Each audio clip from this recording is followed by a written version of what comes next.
So, just a very quick introduction. My name's Sachin Gupta. I work at Palladium, and delighted to be asked by the Beam organisers to help out with this session. So, thanks very much for that. And yeah, and it's a real honour being able to engage and have some discussions prior to this with some really exciting speakers with some really interesting stories to tell.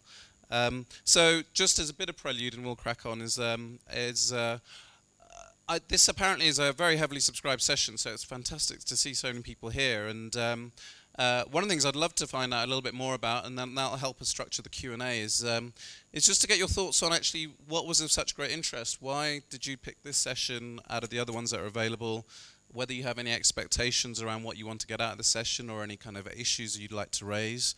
As one of us said, I'm sure there's a few frustrated speakers out there that are probably thinking, what about my story? I should be being heard here. So we'll try and kind of fit some of that in, and you know, because I want to make sure this session is as much about trying to capture some of the really rich experiences and insights that you've all got here, as well as listening to the 3 case studies that hopefully will provide some provocative thoughts and discussions and questions for us.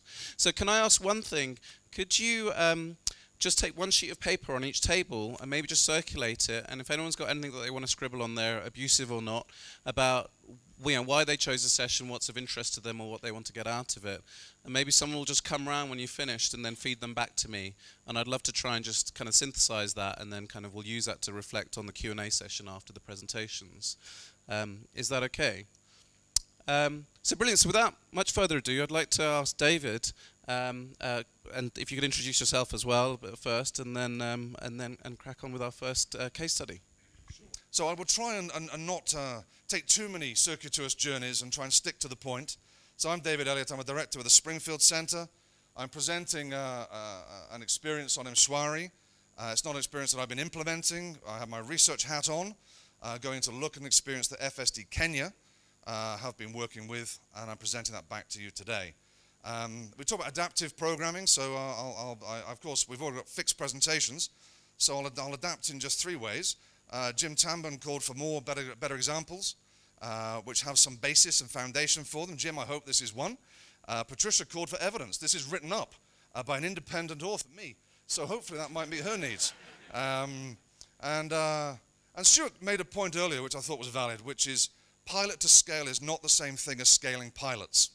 So in this presentation, I'm going to use this ridiculously termed AAER framework. It doesn't sound particularly great. But I'm going to use that to give a framework for understanding pilot to scale, and scale in terms of breadth and depth. And I'll explain what those concepts mean. And I'll try and use a practical example of Mshwari to understand what piloting to scale means. And I will close with a quick look at some of the facilitation attributes. How did they deliver this? What were some of the success factors behind this experience? So let me just introduce Mshwari very briefly. It's a product. It's a partnership between CBA, Commercial Bank of Africa, and Safaricom, who are the owners of M-Pesa. It's a banking product. It offers savings and loans, short-term loans, and it's piggybacked on the M-Pesa platform. It offers savings. The savings accounts are interest-bearing. It offers that. The short-term 30-day loans on a fixed fee basis. It was launched in 2013. When only 700,000 Kenyans had access to formal banking access, according to the FinAccess survey. That's important, because when we look at pilot to scale, within 1 week, more than 1 million people, Muslim subscribers, had asked for the SIM code to change from M-Pesa to Mshwari. 1 million people by the end of the first week. By the end of the first quarter, 2.9 million people had opened accounts with Mshwari. 5 million by the end of the first year. 9.2 million people had accounts by the end of the second year, pilot to scale. The project initially was saying, let's start with 100,000 over 12 months. Let's curb our ambition, let's get it right. 1 million people in a week, 5 million people in a year, 9.2 million people after 2 years. So we just stop there, pilot to scale, there we go, achieved, done. Or let's have a look at some of these lessons and see what underpinned this and what this actually means in practice. So let's carry on with Mshwari. Of course, we're piloting to scale, and by scale, we're looking at particularly our target groups. Who is getting access to the things that we think they need access to? Well, at the end of the first year, 19% of their clients were under the national poverty line as defined in Kenya. By the end of year 2, that had increased to 30%. of clients. That's getting close to 3 million people that are under the poverty line. 57% of clients who get access to savings accounts get access to credit facilities now, and the non-performing loan rate is now down to around about 2%. New competitors have emerged. There's competition in the marketplace now offering these things. There's new products, there's innovation on this platform, which we'll look at, that have emerged here. And M-Shwari is also now being expanded to a number of countries beyond Kenya. So from pilot to scale is the title of this session. Is this scale, is this change systemic? Well, let's have a look at that. So let's have a look by introducing a quick framework. We have the AAR framework. Those of you, I'm not going to explain it in depth. It's in the operational guide, for those who don't know. But we're looking at getting sustainability first. We're looking at piloting something with somebody, and we're looking at whether that actually delivers a discernible benefit to our target group. And we're looking at to ensure that the incentives are aligned that mean the supply and the transaction happens, supply and demand happens. It's good for all parties, and it will continue to happen as we go forward.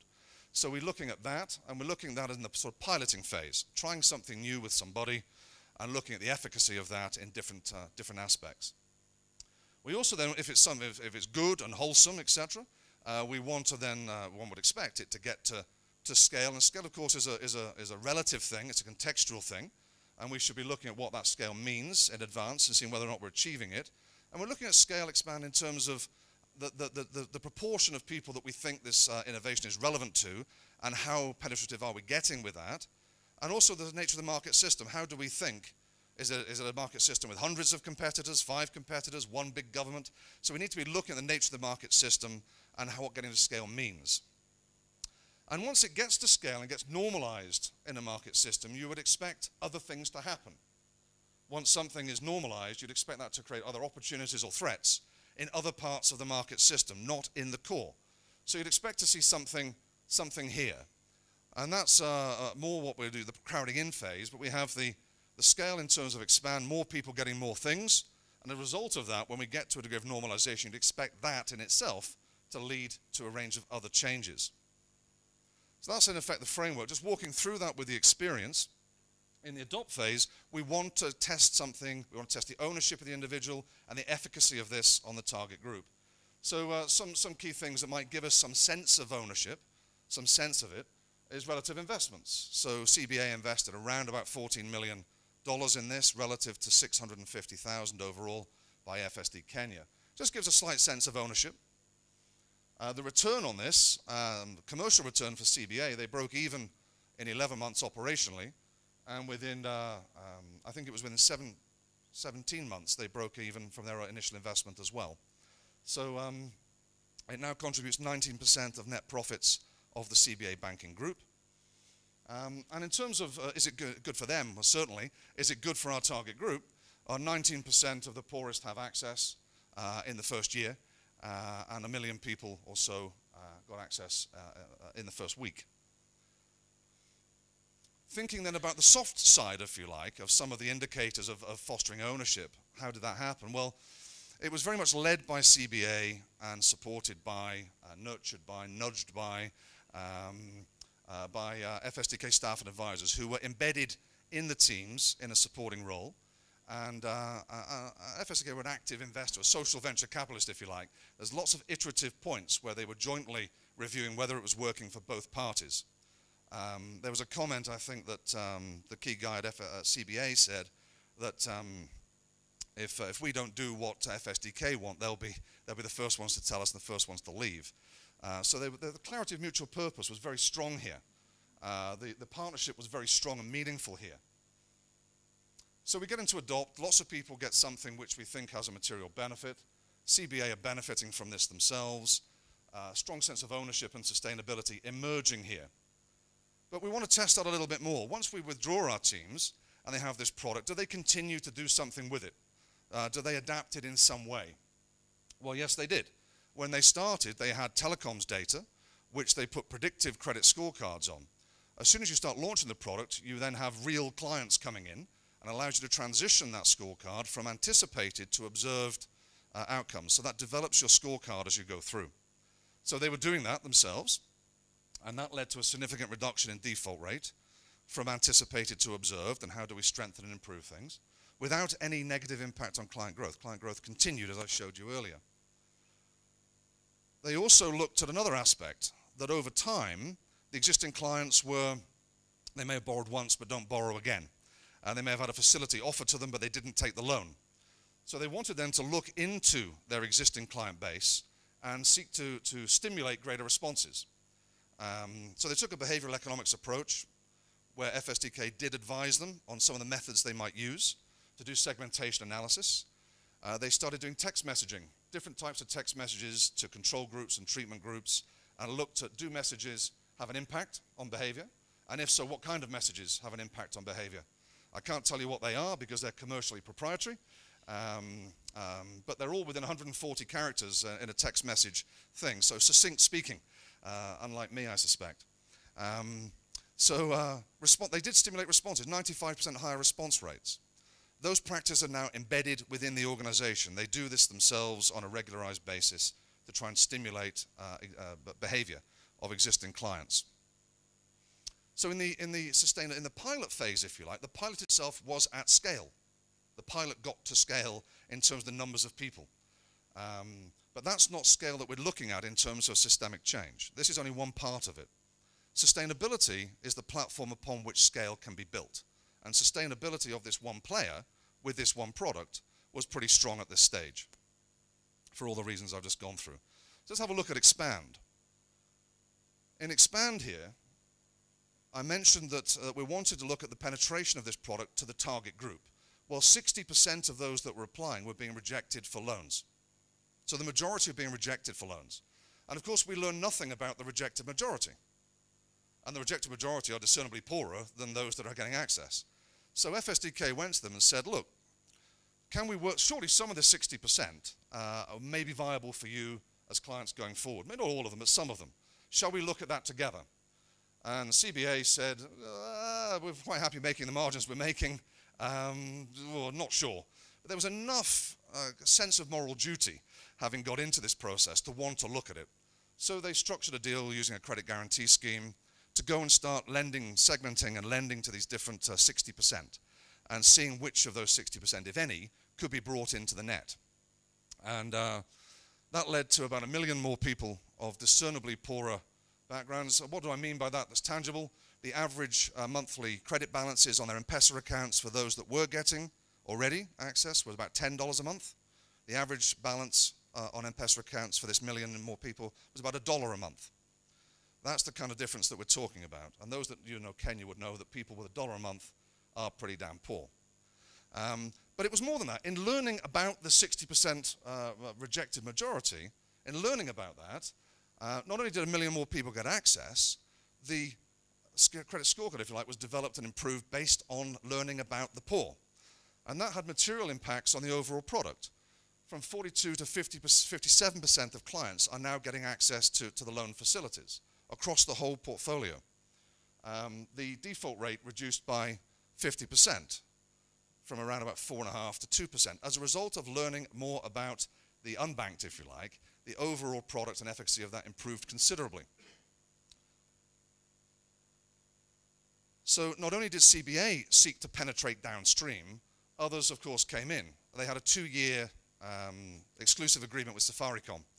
On the day that 2 years came up, KCB launched their new partnership with Safaricom and their new product, KCB M-Pesa. That was launched last year. They too generated 1.4 million users in the first 6 months. Is that at the expense of CBA, or is it growing the market? I suspect it's somewhere in between.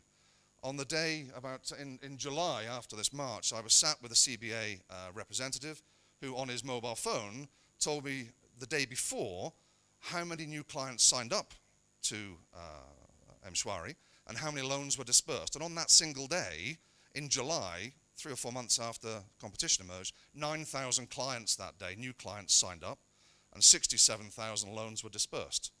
So there's no doubt there's some duplication, but I suspect strongly there's also further growth and development of the overall market. Others are also primed. Of course, Safaricom will be launching, I'm sure, others. Whether other competitors to Safaricom can emerge, I don't know yet, such as their market dominance. But others are primed to enter this market and offer new things. The other aspect of Expand is that they're taking that product to other countries that are within the FSD Africa network. So FSD Kenya is bounded by by Kenya, but it's going to Rwanda, Uganda. It's in Tanzania already. They've already doing that. So for FSD Africa as the apex organization, the learning of what's gone in Kenya and feeding that into their other trust organizations in other countries is helpful. But that's not enough. That's expanding the core. That's more people getting access from more providers to the same thing broadly. But it's got to such a scale already that you could argue it's normalized. So if it's normalized, what else is going on? Well, here's just a couple of things that are going on. MMI Holdings of South Africa, an insurance company, has now put a product onto Mshwari for Mshwari users called Hello Doctor, or SemaDoc, I think, because it's branded in Kenya. And this is a medical subscription service offering a range of services for a subscription rate. Things like phone diagnostics, like we have in the UK with NHS Direct.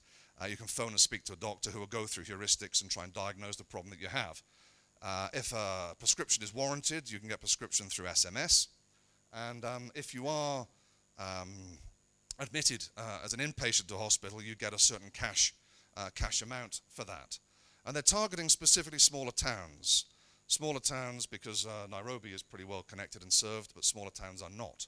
So it's explicitly targeting that, and their target is around 200,000 clients in the first year. They launched it in September. I don't know exactly what the numbers are now, but I'm told they're very happy with what's going on. So I don't know the numbers yet. But that's a significant new departure, a significant new service that piggybacks on Mshwari. The other thing they're looking at is to promote term savings, lock savings, leave savings on account, and earn higher rates of interest. And this is a precursor to starting to get people to save towards more productive investments. The loans now are 30-day loans. The primary use is meeting basic consumption needs, paying school fees. Someone gets sick, meeting immediate health needs. So it's tackling their consumption needs and consumption poverty. But we're looking at products now, they're looking at products now, that can encourage term saving and build an asset base, if you like, to invest in more productive activities. This is happening now. And other things are happening as well. So systemic change, is it sustainable? Yeah, I think they adopt and adapt, the partners there. We've got innovation that works and somebody that's continuing to do it. Has it gone in terms of penetrating our target group, and are there others crowding in and competition emerging? And hopefully some innovation from that competition? Yes. That small thing of impact, what does it all mean? What does it all matter? A few questions start arising. Financial programs are defined by access. Access to finance is the policy objective of many of these programs. That assumes that access is a good thing. Well, so let's have a look at who's getting it. 10 million clients, 30% below the poverty line and increasing. The rejection rate of 53% is still high. It will continue to be, it's a program, I think, a product that's been adopted more quickly by the less poor. But you're seeing now, as more people join, more people like to join from lower income groups, and it will go up to a certain level. I doubt it will go as high as M-Pesa, because of the nature of the service, but it will continue to get more pro-poor as you go up to a certain level. The benefits, so what? We have access, but do we have usage? And does that usage lead to a benefit? And this isn't unique to, I'm sure, this is unique to many aspects of financial services programs globally. Does access lead to benefit? And if so, what and how?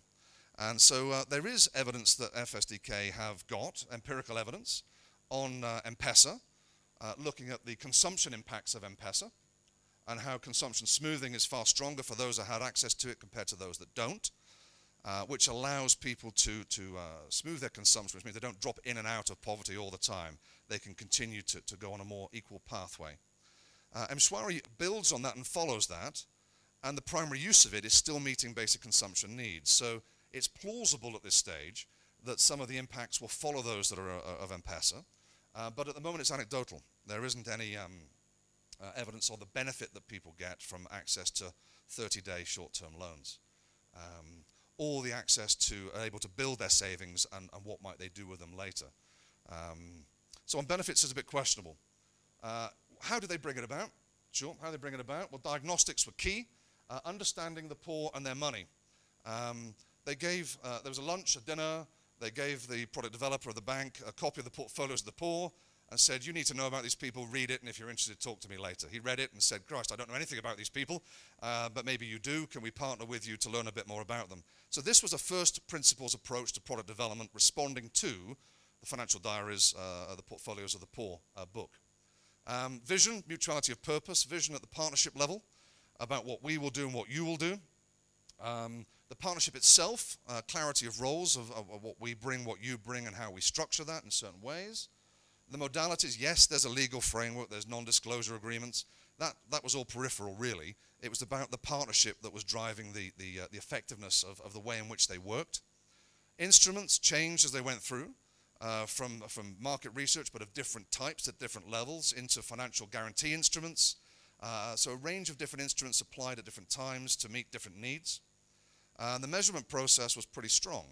Who is and who isn't getting this in terms of access, who is and who isn't getting it, and let's do something about it. And in learning more about it, we feed that back into improving and strengthening the product overall. This case is one of a series of cases that are about to be published. One looking into FSD Kenya over 10 years as a market facilitator. What have we learned? What have they learned? And then a series of intervention level cases like Mshwari, but in savings groups, in SACCOs, in SME finance, in microinsurance, and in information products. So there's a range of things going on here. If you're interested to know more about those, speak to me, or more appropriately speak to Joe Huxley, who's from FSD Africa, who's running this overall program, and we'll be doing something with these cases over the next 6 months. I'm sure that wasn't 15 minutes, but it was as fast as I could go. So thank you all for listening. Thank you. I may have missed it because you talked very fast.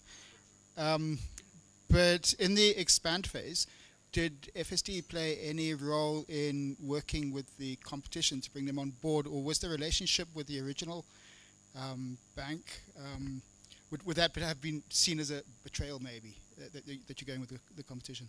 There's two things. Sorry, just to keep our recorders happy. There's two things. The nature of the market was such that Safaricom had sort of monopoly access to this market. They gave a 2-year exclusive agreement to CBA. So FSD was saying it's already failed once. They had previous to this, Safaricom worked with Equity Bank to launch M-KShow, and it failed. So for FSDK's point of view, it was saying let's work with CBA in a partnership to make this thing work because we think it's viable and it's valid.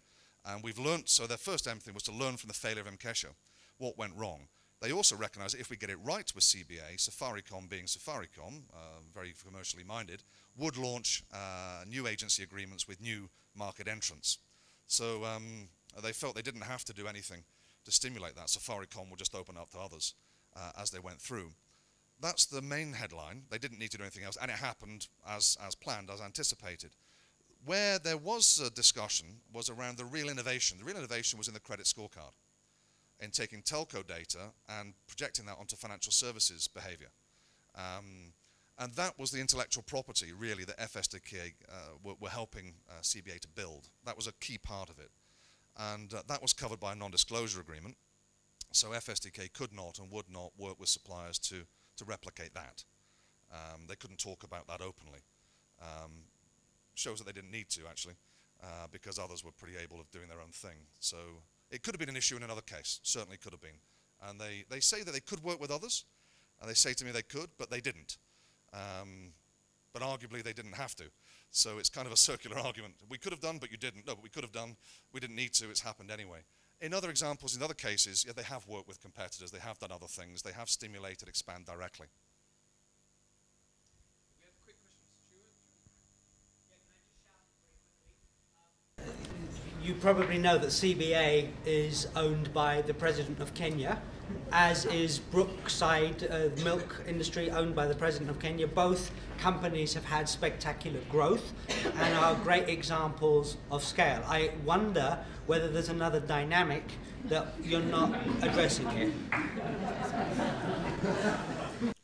I don't know what you could possibly mean, Stuart.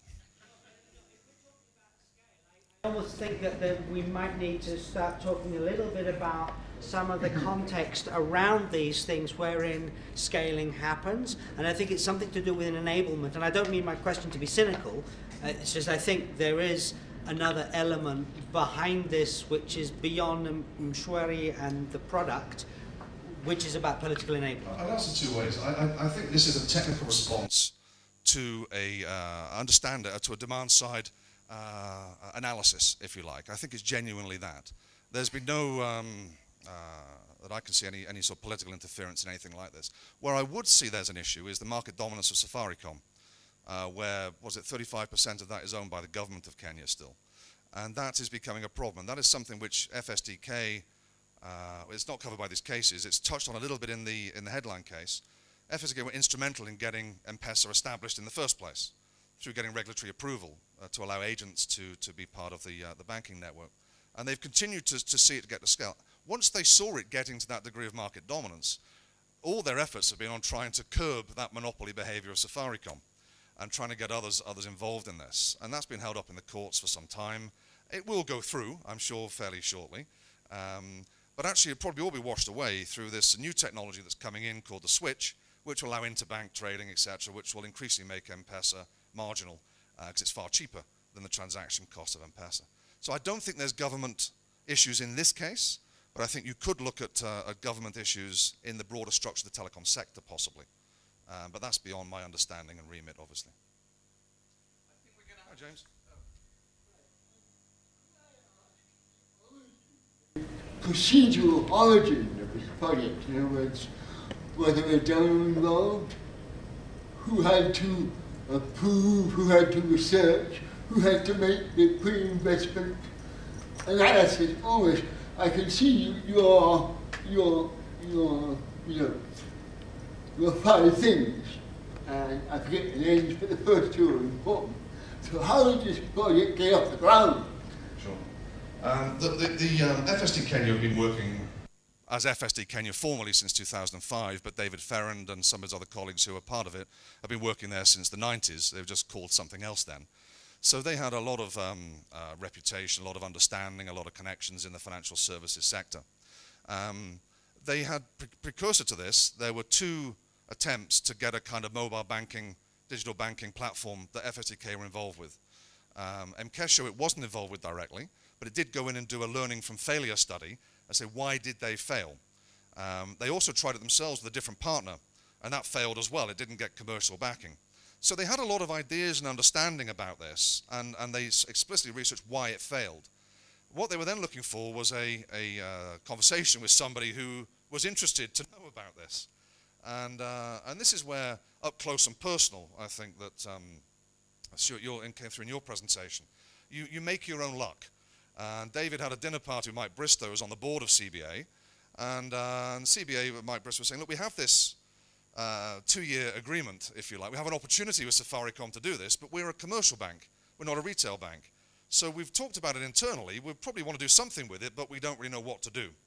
And the product developer was also at this dinner.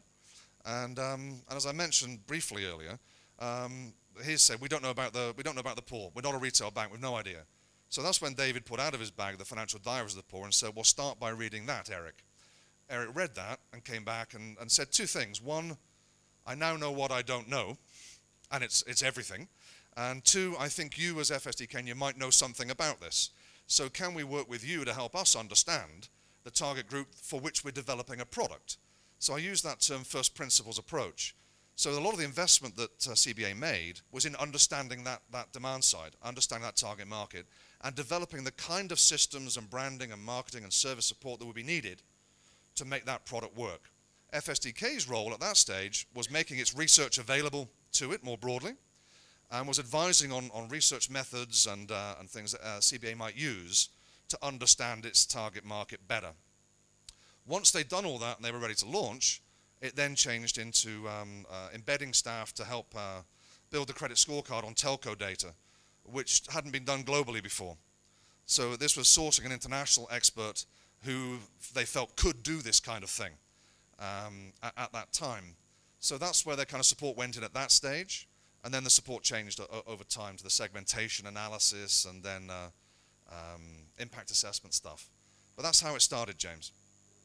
I'm just going to have So, and obviously, I mean, Joe's in the audience and David, so if there are any very specific questions, then obviously there's lots of opportunities to follow up directly with them.